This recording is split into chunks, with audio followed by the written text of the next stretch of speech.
welcome back to our conversation. We are still here with Japhet Murithi. Murimi. I should pronunciation is a problem, but I hope I'm pronouncing it properly. I'll catch up as we continue. So we move into a second segment, and I wanted us to deal with matters mental health in digital age and daily life. And I want us to actually digital media, high pressure environment, and building everyday mental relief. So in other words, we're just going to how has social media contributed to mental health issue? Let's start by the way people compare themselves to others. Just contributed somehow to self-esteem issues among people because you enter there. Everybody is busy on that. You see people are living, living life, and you, even you don't have supper today. So you also want now to copy the life that is on social media. Yeah, there's that pressure. Second, I've seen bullying on social media. On social media, people being bullied on social media based on looks or whatever it is. Body shaming.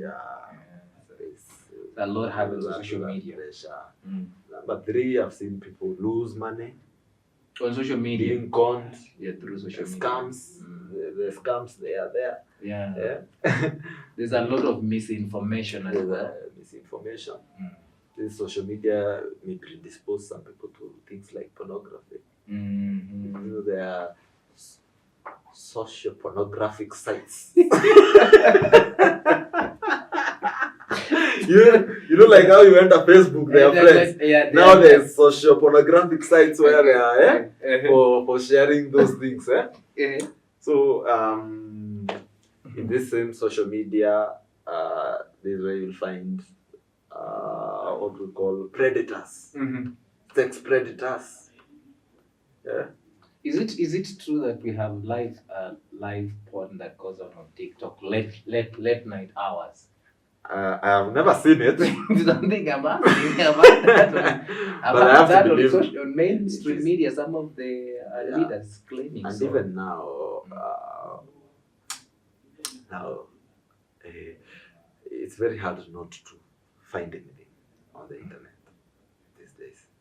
In fact, it's easier not to find anything. I don't know whether I put that. Yani ni ngumu sana ukose kitu. Anything you think about. You will always have you ever played a game where you think about the wildest thing you may think about that is not there, and then you search and it's there? Poker cards we have. There is normally with friends we do poker cards where you say do or something like that. Where something you never imagine. Do or dare. Something you imagine you'll never do in somebody else, you do or So people become exposed to these things, and the problem is, you see, now for me and you, or for people who are maybe 25 years and above, and you're predisposed, your mind is able to very fast dissect this is right, this is wrong, because your mind is able to do that. But now, for a 9-year-old, 10-year-old, they are there, and then there's a dopamine. They go there, they see a naked woman. Then they get this rush. You want to have that experience. And then those things, they rewire their brains like that. You know. So I mean, you know, these are young people exposed already on social media. Why? I mean, we as parents, I mean, is there any are we supposed to govern on how our children use the social media, even students? You see the thing is, there's something we call roles. Roles. For example, you are playing the role of the interviewer, and I'm the interviewee. So, in this setting, you're supposed to do what the interviewer does. Yes. So in life, there are also roles. Parent, what is your role? Your role is to provide for the child. Provide what? Not just food and clothing, but also provide other things that may be needed for that child. The well-being of your child. You're also supposed to protect your child. That is your role. And not just protect from, we are no longer living in the jungle. You see, Kitambo, you'll be protecting them from lions, from snakes, from other tribes, so they don't kill your children. But now, the dangers, the people who are killing your children, they are not coming in form of animosity. They are not coming with bullets. They are coming through social media and the internet. So it is your role as a parent to protect your child. And protection is not just taking it away. There is education. Educate your children on the dangers of this. Make it a choice. Not just a rule. You see, there's an age where you place a rule and then your child will find a way to. Yeah. So setting the rules and the boundaries is not enough. Give your children the chance to know why that rule is there, why those boundaries, why is it important for them, not just then, but also in future. Or probably as a parent, you need to lead as an example. Yes, because at times you'll find some crazy conversation going on TikTok, and the father is right there, and the son and daughter, and they're laughing together, and actually even the language itself is vulgar, but he is there enjoying. So that means parents have to be very careful of what they display before their children. That's true, but I insist collaboration, humanized collaboration, because then again, as a parent, you can only do so much. Also, so on that, as much as you do that, also create a safe space at home, so that if this child, through a failing that is not yours, maybe they get peer pressure, or they get what we call, they feel the need to experiment, and they find themselves there. Home is still a safe place where they can come and say, hey, I did this and that, and I need help. You see? Yeah. So sometimes even allowing for mistakes too. I know that's could be a bit controversial, but it's finding a balance. Allowing kids to make mistakes.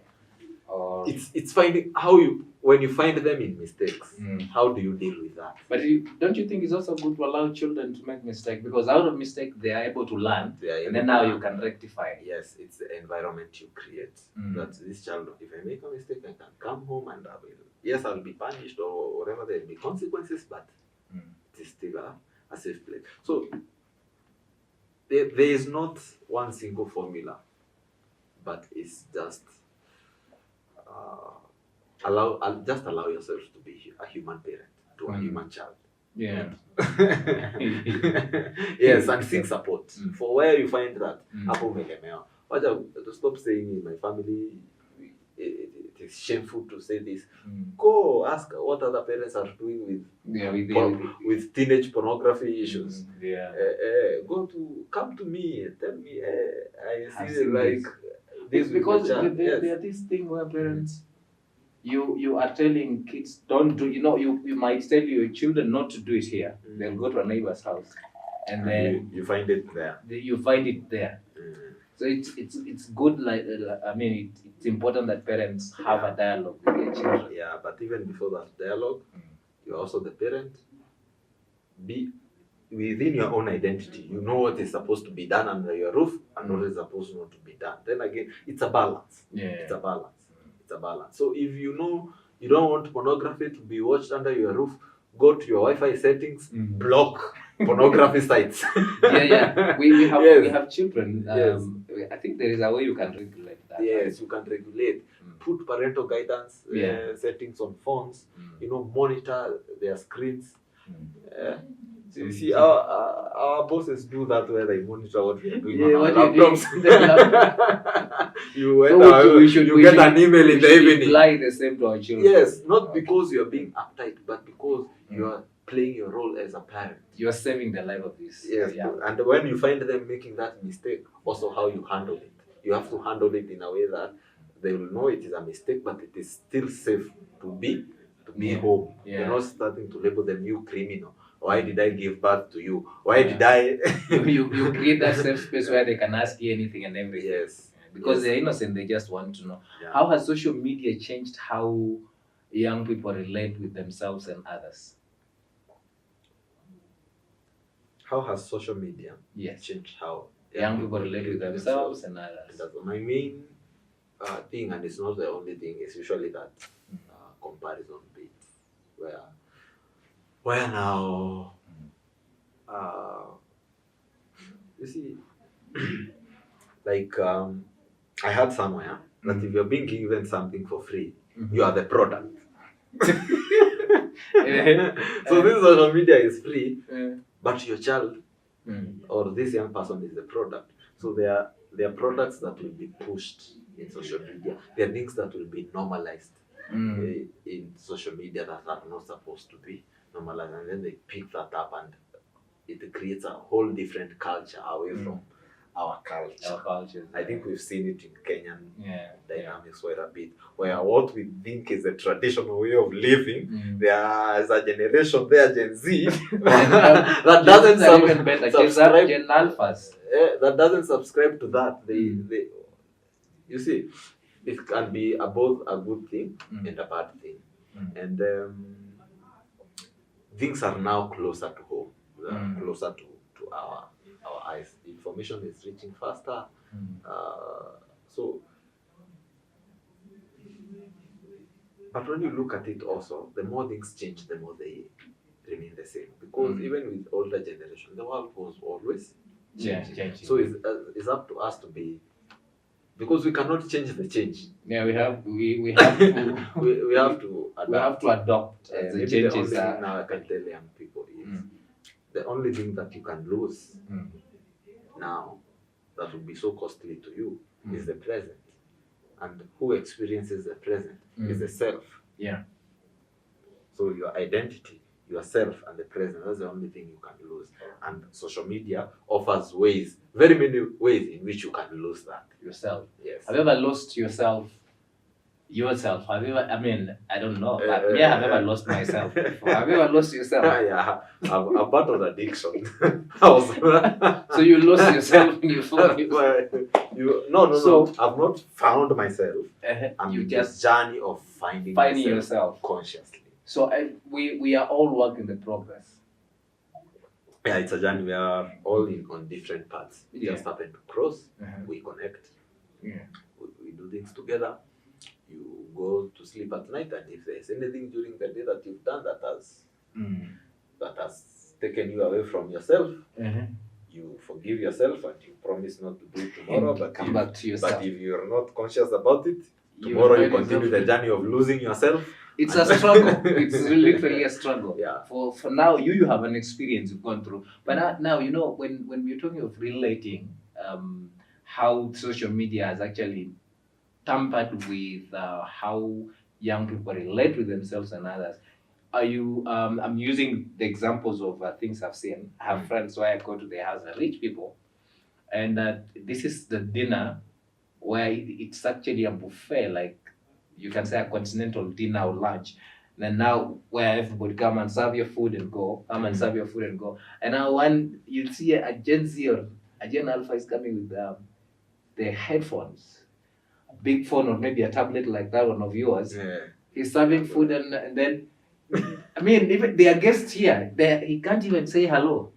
Like they have completely disassociated themselves from the normal human being to now just being linked on social media. Don't you? That is a. What is the day in English? You want to defend them? Let me defend. Okay, all right. Let me defend them. So it is us we are seeing they are disconnected. Because they are connected somewhere else.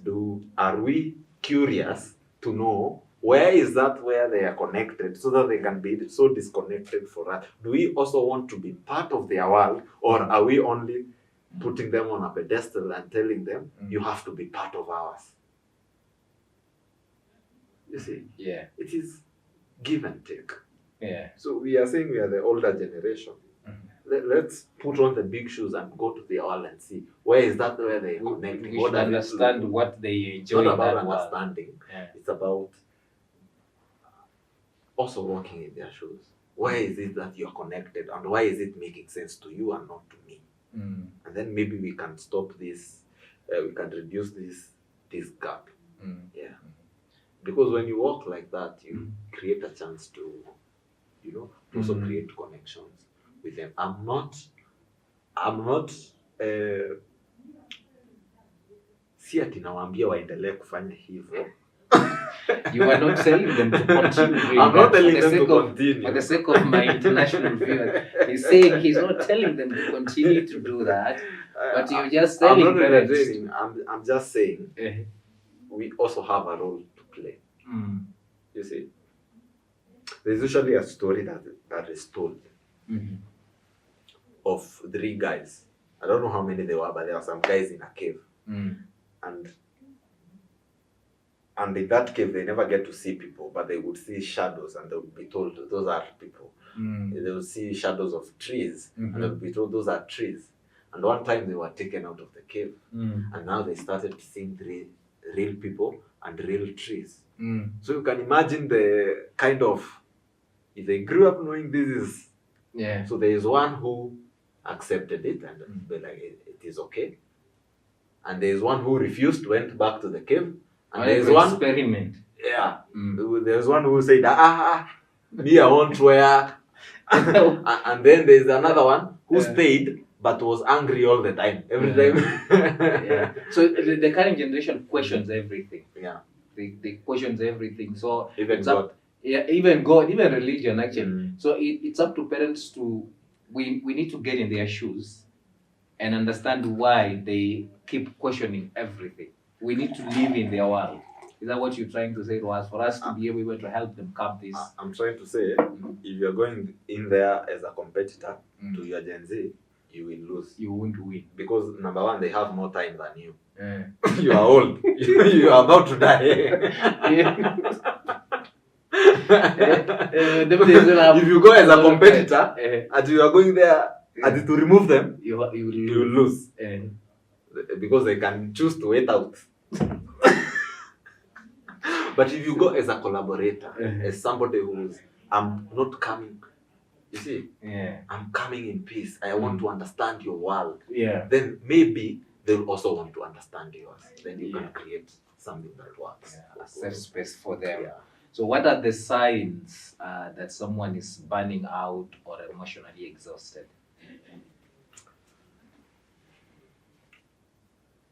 So number one, sleeping patterns. You find that you're either sleeping too much or kabisa you're not sleeping. Number two,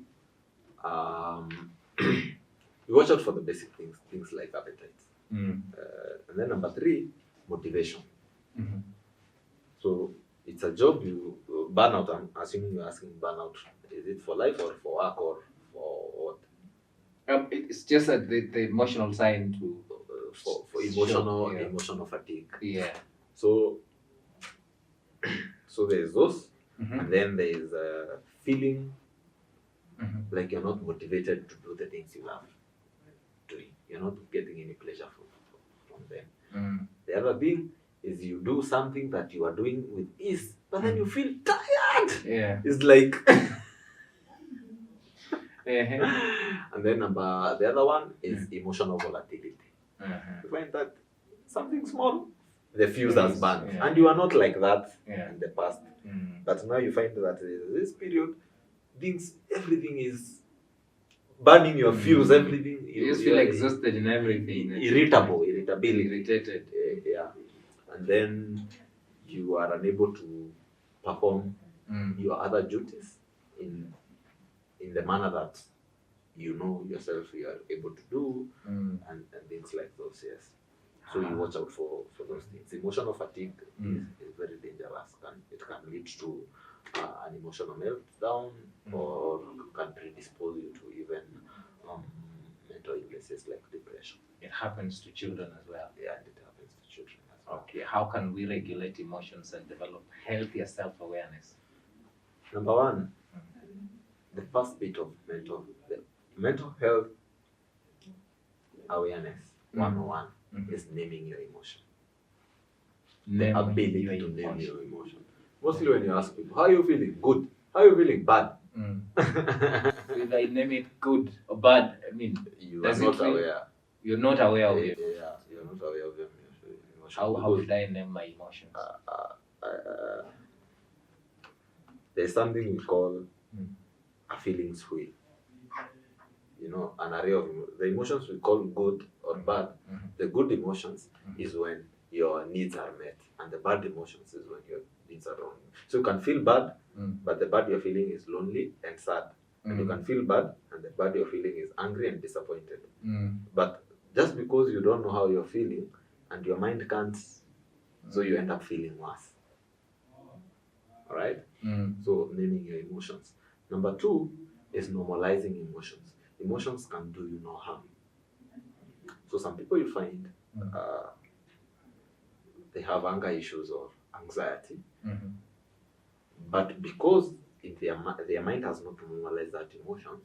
For example, I get anxious, then because either I don't know how I am feeling or I know how I am feeling and have not normalized it, I get anxious because I'm anxious. Because why am I now anxious? Or I get angry because I'm angry.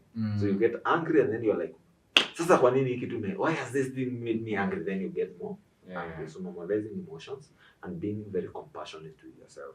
You know, allowing yourself to say, this is just an emotion. And an emotion is just a message of something that is happening. So for you to be able to read the message, you have to be aware that the message has come. Don't push the message away. Sit with the message. Sit with the discomfort. Okay? Yeah. And then without judgment, you take the judgment away. And then now you can take it from there to, depending on what is happening, finding healthy ways to deal with those emotions.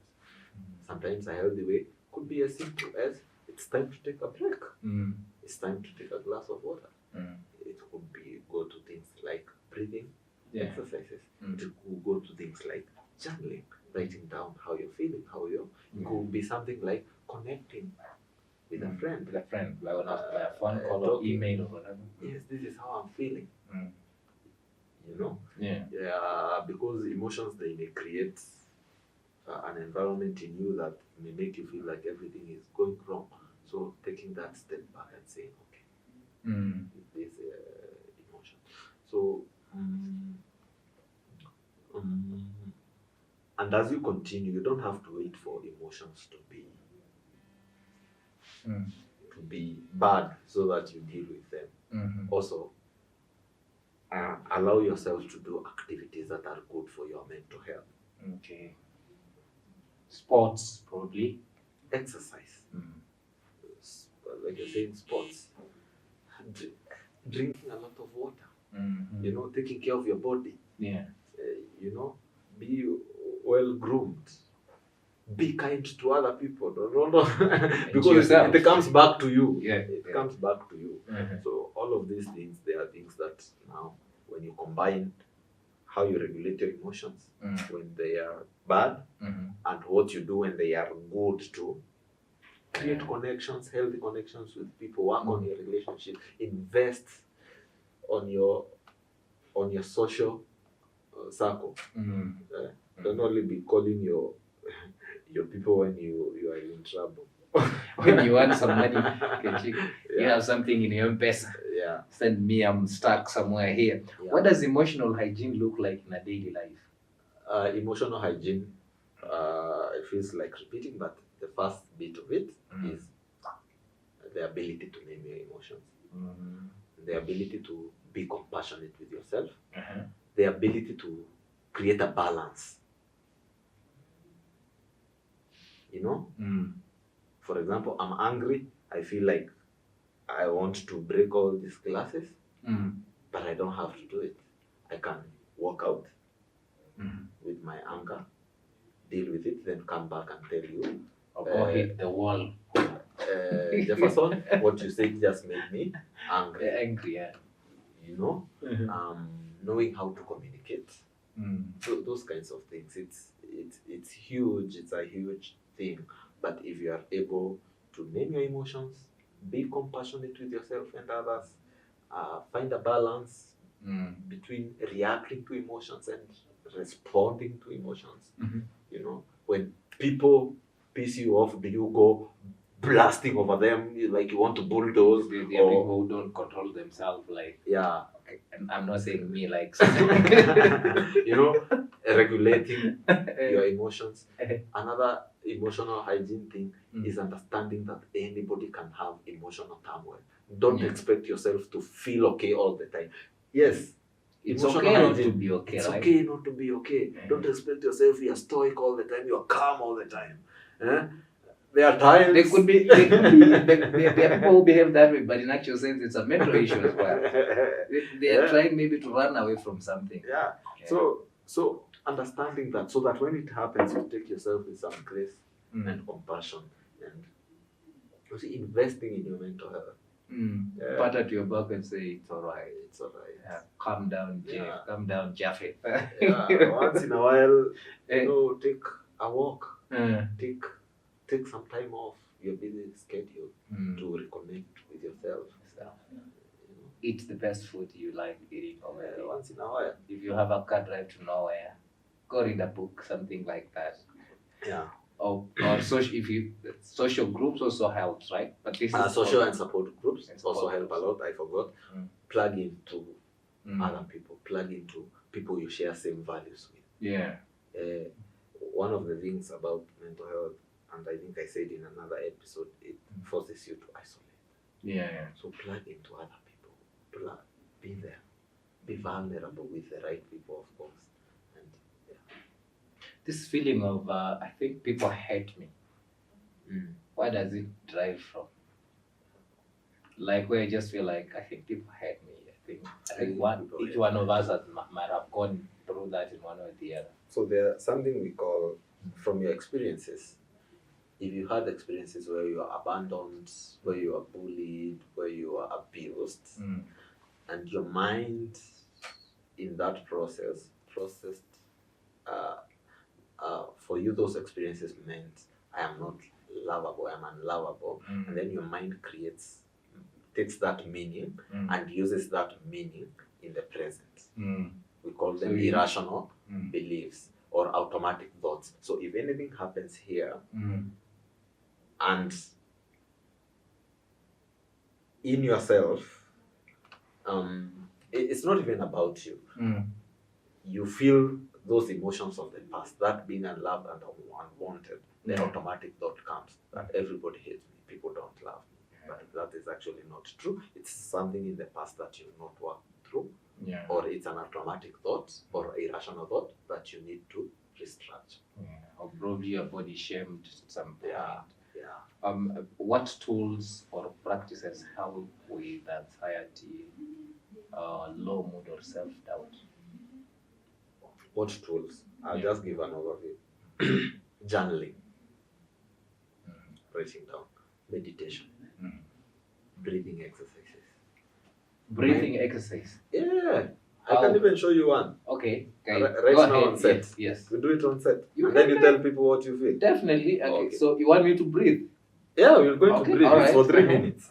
Just make sure you're comfortable. 3 minutes? Yeah, 3 minutes of breathing. We're there. I know you're going to ask when is Japaniki breathe all my life. All right. Okay, you just follow me. And when I say close your eyes, you only open when I say okay.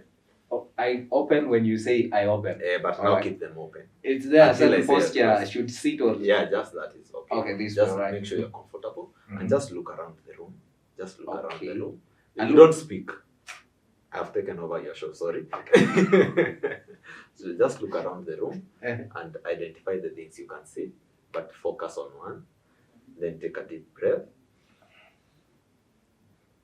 Then breathe out slowly through your mouth. Okay. Now close your eyes. Don't speak. Close your eyes and identify things you can hear, including the humming of the cameras, my voice, anything you can hear. But focus on one. Then take a deep breath. Hold. Then breathe breathe out slowly through your mouth. Oh. Then, using your hands, identify textures around you. Any textures on the chair, but focus on one. Then take a deep breath. Hold. Then breathe out slowly through your mouth. Try to see if you'll identify any smells using your nose. The smell of the air in the room. Think about it. Then take a deep breath. Hold. Then breathe out slowly through your mouth. Then lastly, use your tongue and try and see if you'll identify the taste of your saliva or your teeth. But focus on one. Then take a very deep breath. Hold. Then breathe out slowly through your mouth. Then you can slowly open your eyes and tell the audience how you feel. Ooh, I feel relieved. I mean, there you go. That was a therapy. Yes. I mean, it's, okay. And it's something you can do. I felt like we should continue and continue. Yes. So it's getting somewhere something else. you can do. You don't have even to wait when you're stressed. Yeah. But even when you're stressed or anxious or even So in my room, I'll be sitting and do that. you do that, it calms down. You know why it works? Because the mind and body are in constant communication. And the mind panics when it's going through these negative emotions. It's losing control, and the mind loves control. But when you order your body to breathe and to do that, the mind is getting the signal that we are still in control. So the mind will calm down and will say we are in control. You can teach kids. You can teach your children to do that. Yes, absolutely. It also helps them. It also helps. Oh, perfect. Yes. Wow. It's a grounding technique, a mindfulness technique. So you can even take. You've mentioned grounding. Yes. Now I have to ask you, how do you stay grounded as a therapist and a human being? I also go for therapy. Yeah. I also go for therapy. Grounding, and I'm like, that is okay. So I also go for therapy. I also go for therapy, and I go for supervision to make sure I'm doing the right thing. I'm not harming clients, and I'm not carrying a lot of clutter. I also do a lot of self-care. I take care of myself, and I do things like meditation, all those breathing exercises. That breathing exercise, I'm still thinking about it. I'm still thinking, what are your vision for mental health in Kenya in the next 5 to 10 years? As we are winding up. My vision. I may not have a vision for Kenya, but I have a vision for mental health. I'm hoping to create a space where professionals can reach people easily. I feel like there's a gap. There's people we can't reach because of that gap. That professionals can reach people easily, and investors can easily invest in mental health services without feeling that burden. So connecting professionals, people who need the services, and investors, and creating a seamless system. Last but not least, what is the commonly question you're asked during your session as a therapist? Commonly asked question. Or anybody who comes to you, could be your regular client. How long am I going to take to heal? Am I ever going to heal? Yeah. How long will it take? That's that question. So that question comes from a point of worry. Yeah. Is it going to work? Am I going to heal? Is it ever going to stop?